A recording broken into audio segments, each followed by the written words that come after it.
Bago tayo magsimula sa ating recap, mangyaring mag-subscribe po muna kayo sa aking channel sa mga hindi pa nakapag-subscribe at i-turn on ang all notifications para ma-notify kayo sa mga darating na recap natin at i-like nyo na din ang video na ito. Maraming salamat! Nakaraan ang ilang linggo at himalang nabuhay pa si Jinwoo sa nangyari nila sa Double Dungeon. Nagkita muli sina Mr. Song at Jinwoo at ang kanilang mga kasamahan noon na nag-iwan sa kanila sa loob ng Double Dungeon para sa isang raid na kanilang gagawin. Hindi makatingin ang dalawang lalaki na nag-iwan sa kanila noon at sinakripisyo nila ang buhay ni Jinwoo para makatakas sila. Biglang dumating ang isang sasakyan at nakasakay ang tatlong criminals para isama sa kanilang pag-raid na kanilang gagawin para daw mabawasan ang kanilang sentensya sa bilangguan. Nakapasok na sila sa loob ng dungeon at may tatlong lagusan silang pagpipilian para pasukin. Mungkahi naman ng isang hunter na kasama nila na hatiin sa tatlong grupo para daw mabilisan ang kanilang pag-clear sa dungeon. Naghiwalay na sila sa tatlong grupo, sina Jinwoo, Jinho at Mr. Song ay pumasok sa kaliwang lagusan at ang mga criminals kasama ang isang hunter ay pumasok sa kanang lagusan at sa gitnang lagusan naman ang dalawa nilang kasamahan. Sa grupo naman ng dalawang lalaki na nag-iwan kay Jinwoo. Napagtanto nila na hihingi sila ng kapatawaran sa ginawa nilang pag-iwan sa loob Double Dungeon. Sa kabilang grupo naman na kung saan nandun ang mga criminals kasama ang isang hunter, masaya silang pinapatay ang mga goblins at naghahanap pa sila ng mga malalakas na mga halimaw sa loob. Naitanong ng isang hunter na kasama nila, paano daw kung tao ang kanilang kinalaban? Ang sagot naman ng mga criminals ay patay kung patay kahit tao pa ang kanilang kinakaharap, walang diferensya daw kung tao or halimaw ito. May isang ama pala na lumapit sa hunter para patayin ang tatlong criminals dahil ang kanyang anak ay pinatay pala ng tatlong criminals at ang kanyang asawa ay nasa hospital dahil na trauma sa pangyayari. Binayaran ng hunter ng 3 bilyon para patayin sila. Ang dalawang hunter na pumasok sa gitna ng lagusan ay hindi inaasahan na masaksihan nila ang pagpatay ng isang hunter sa tatlong criminals. Tinanong ng dalawang hunter kung ano daw ang mga nangyayari. Biglang pinutulan ng ulo ang isang kriminal at hindi rin niya hahayaang makatakas ang dalawang saksi sa krimen na kanyang ginawa. Sina Jinwoo ay may narinig na pagsigaw sa kabilang lagusan at natagpuan nila ang mga patay na mga katawan ng lahat ng kanilang kasamahan. May isang hunter ang nag-aagaw buhay sa tabi at inutusan ni Jinwoo si Jinho na pagalingin niya ito. Sa huling yugto ng kanyang buhay ay humingi siya ng kapatawaran kay Jinwoo sa kanyang pag-iwan niya sa loob ng Double Dungeon. Nanunood lang pala ang isang assassin hunter sa kanilang likod. Papatayin niya sana si Jinho na isang healer pero nasangga ito ni Jinwoo. Nilabanan ni Mr. Song ang isang assassin hunter pero wala pa din itong magawa dahil malaki ang kanilang agwat sa bilis. Hindi na kayang makapag-heal ni Jinho sa mga sugat ni Mr. Song at nakaluhod na lamang ito. Papatayin na sana si Mr. Song pero nakagawa pa ng isang fire magic si Mr. Song at sinunog niya ito pero sa kasamaang palad, hindi ito umubra sa kanya. Puputulan na sana niya ng ulo si Mr. Song pero hindi niya inaasahan na ililigtas siya ni Jinwoo. Nagulat at nagtataka ang isang B-rank hunter kung sino ba talaga si Jinwoo. Nagsimula na ang kanilang laban gamit ang kanilang mga mabibilis na mga pagkilos. Hindi makapaniwala ni Mr. Song sa ipinakitang galing ni Jinwoo sa laban niya sa isang B-rank hunter. Malakas ang kumpiyansa ni Mr. Kang na mananalo siya sa laban nila kay Jinwoo dahil madami siyang experience. Mas binilisan pa ni Jinwoo ang kanyang mga galaw at nilagyan niya ng poison ang kanyang sandata, tinamaan sa mukha ang kalaban. Ginamit ng kalaban ang stealth mode ability niya at napuruhan sa binti si Jinwoo. Ginamit ni Jinwoo ang full recovery ability niya at madaling gumaling ang kanyang sugat sa binti. Nagulat ang kalaban sa ipinakita ni Jinwoo, hindi siya makapaniwala na kaya din palang gumamit ng healing ability ang isang combat hunter, na sabi niya. Ginamit muli ng kalaban ang kanyang stealth mode ability pero hindi siya makapaniwala. Lahat ng kanyang mga atake ay madali lamang sinangga ni Jinwoo.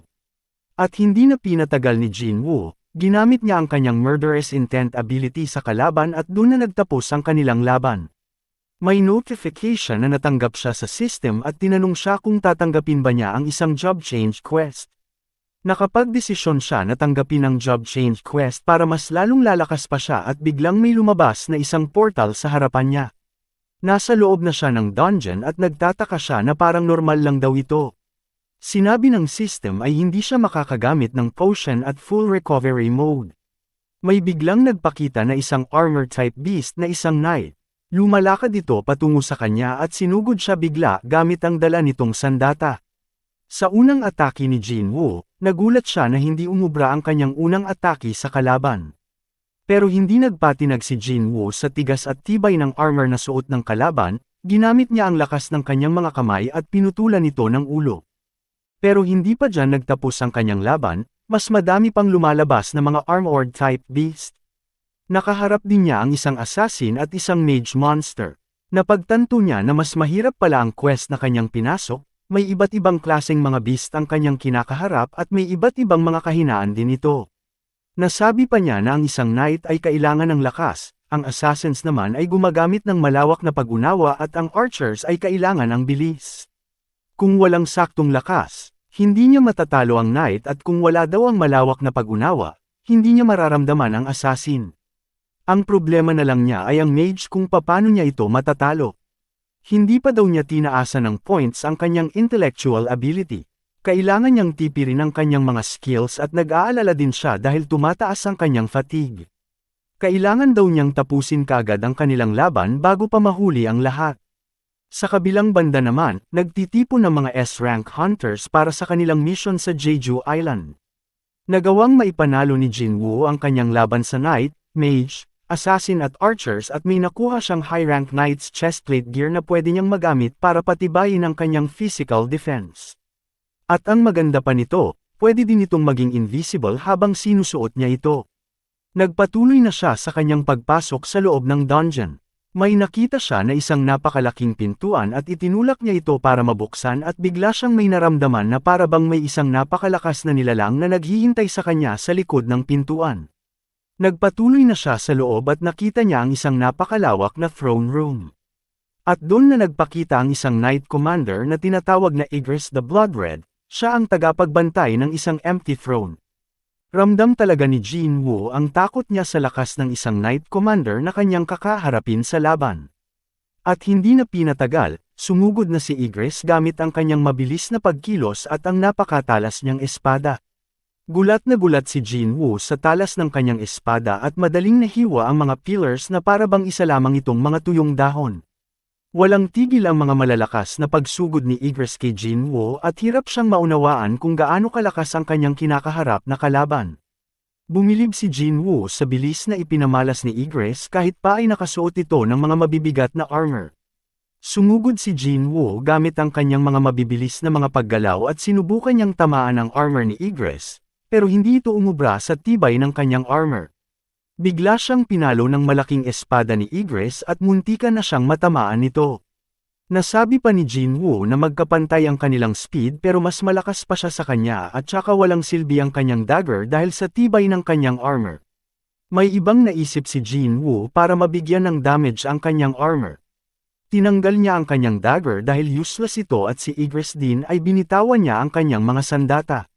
Sa sobrang bilis ni Igris, napuruhan si Jinwoo ng isang malakas na suntok sa kanyang sikmura. Ibinalibag siya ni Igris sa pader at sinuntok ito pero nakuhang masangga ni Jinwoo ang suntok na yon.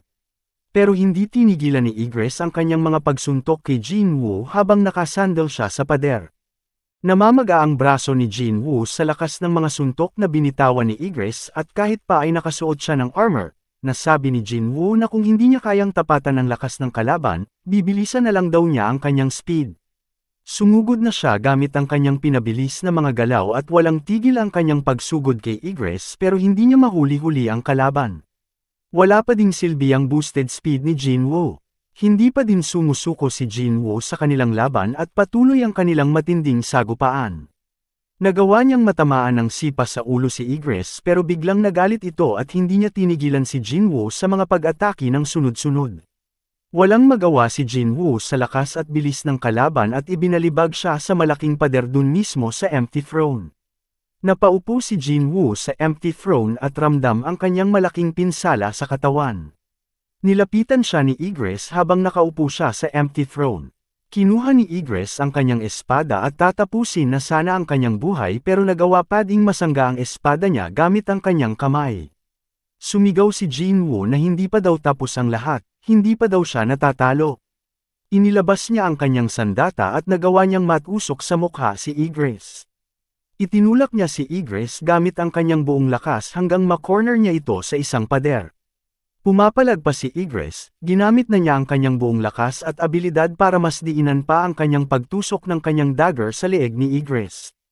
At dun na niya nagawang matalo ang isang Knight Commander na si Igris the Blood Red. Hindi siya lubos makapaniwala na nanalo siya sa kanilang laban dahil napakalaki ng kanilang agwat sa lahat ng klaseng abilidad na meron sila. Lumabas ang system notification at may nakuha siyang 4 na rewards. Isang leather pouch na may lamang 1,500,000 ginto at isang S-rank item na tinatawag na Crimson's Knight Helmet at ito ay kaparehong gear na suot ni Igris. Matapos niyang matalo si Igris, hindi pa din tapos ang job change quest at biglang nagsilabasan ang madaming portal. Lumabas ang system notification at sinasabi nito na ang job change quest ay magsisimula pa lamang. Survive as long as possible, sabi ng system. Nagsilabasan ang madaming knight armor sa mga portals at dapat makasurvive siya dito bago matapos ang ibinigay na oras. Sa kabilang banda naman, ang mga S-rank hunters ay umalis na papuntang Jeju Island para sa isang malaking pag-raid. Nagpatuloy ang paglaban ni Jinwoo sa mga madaming knights at nahihirapan siyang humanap ng paraan kung paano siya makakasustain ng lakas para talunin ang sobrang daming knights. Pilit niyang nilalabanan sabay-sabay ang mga armored knights at nasa limit na ang kanyang mana at hindi rin siya makakagamit ng stealth or murderous intent. Pero hindi daw ibig sabihin na sumusuko na siya. Nahuli siya ng isang malaking knight at napadapa sa sahig. Habang nakadapa si Jinwoo sa sahig, biglang may lumabas na system notification na sinasabing mabibigyan siya ng penalty sa hindi pagkumpleto ng kanyang mga daily tasks. Hahatawin na sana siya ng espada ng isang knight pero inilipat siya bigla ng system sa ibang lokasyon para sa kanyang penalty. Maswerteng nailigtas siya sa kasiguraduhang kamatayan ng kanyang daily quest penalty. Napunta siya sa isang desyertong lugar na kung saan ipapataw ang kanyang penalty. Nagsilabasa na ang mga dambuhalang desert centipede para hatulan siya sa kanyang penalty. Ibinigay lahat ni Jinwoo ang lahat para ubusin ang mga centipede at madali lamang niya itong napatay lahat. Bago siya bumalik sa dungeon na kung saan naghihintay ang mga madaming knights, binili niya ang isang sandata na siguradong makakatalo sa mga knights. Ito ay ang Knight Killer Dagger. Ginamit na niya ang runestone na nakuha niya matapos niyang matalo si Igris at nakuha niya ang abilidad na kung saan kaya niyang mag-manipulate ng mga objects kahit na hindi niya ito nahahawakan. Nakabalik na siya sa dungeon at siguradong kaya na niyang matalo ang mga knights gamit ang kanyang bagong abilidad na nakuha at isang matibay na dagger. Sinimulan na ulit ang kanilang laban at walang kahirap-hirap na nahiwa ang mga armored knights gamit ang kanyang Knight's Killer Dagger. Nagtataka siya kung bakit hindi nauubos ang mga knights kahit pa ay madami na siyang napapatay at hindi din siya nag-level up. Nakita niya ang mga mages sa likod at nagtataka siya kung ano ang kanilang ginagawa. Nasabi pa niya na walang tigil ang kanilang pag-cast ng mga spells pero wala namang mga atake galing sa mga mages ang kanyang natatanggap, puro mga knights na lang daw ang mga umaatake sa kanya. Dito na niya na-realize na ang mga mages ang gumagawa ng mga portals para magsama ng mga madadaming knights. Hindi na siya nag-aksaya ng oras at direkta na niyang inatake ang mga mages na nasa likod at tinamaan ito at biglang nasira ang mga ibang knights na kanyang kinokontrol. May 5 mages pa at ito ang kanyang tina-target para matapos na ang kanilang laban.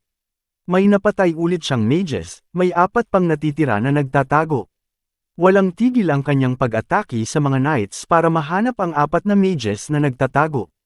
At yun na nga, nakita na niya ang isa, may 3 mages na lang ang natitira. At nandun pala sa kanyang likod ang natitirang 3 mages at nagsummon ito ng isang napakalaking golem para ipangtapat kay Jinwoo. Hindi nagpatinag si Jinwoo sa malaking golem at hindi na niya pinatagal at tinapos na niya ang buhay ng natitirang 3 mages.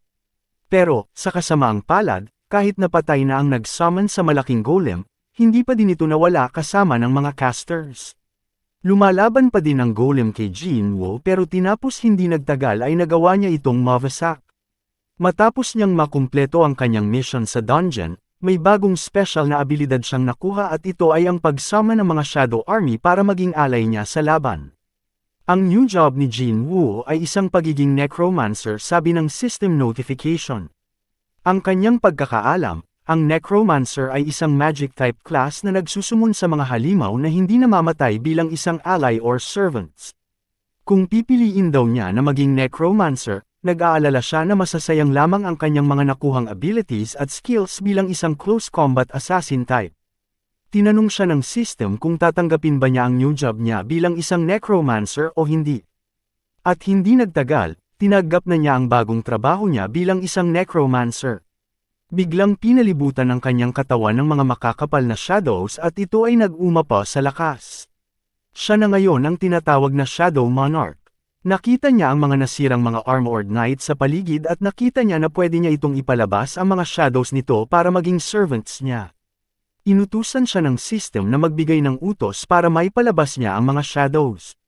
Ang kanyang command ay arise at nagsilabasan ang mga shadows ng mga natalong mga knights pati na rin ang mga mages. Nilapitan naman niya si Igris at nakita niya na pwede din niyang ipasummon ang shadow niya.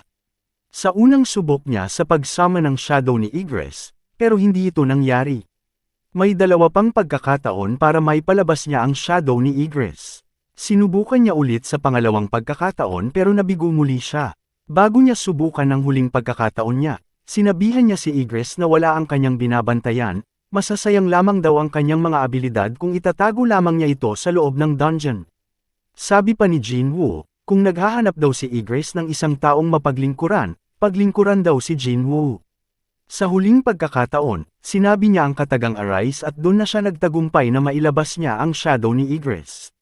Bumangon na ang shadow ni Igris at ito ay lumuhad sa kanyang harapan kasama ang iba pang mga night shadows na kanyang naipalabas. Laking saya ni Jinwoo na meron na siyang kasama sa kanyang pagpapataas ng kanyang level. At dito nagtapos ang huling episode ng Season 1 of Part 1. Later this year naman ipapalabas ang Part 2 Nanogram Season 1. Maraming salamat sa patuloy ninyong pagsuporta sa aking mga videos. Hanggang sa muli.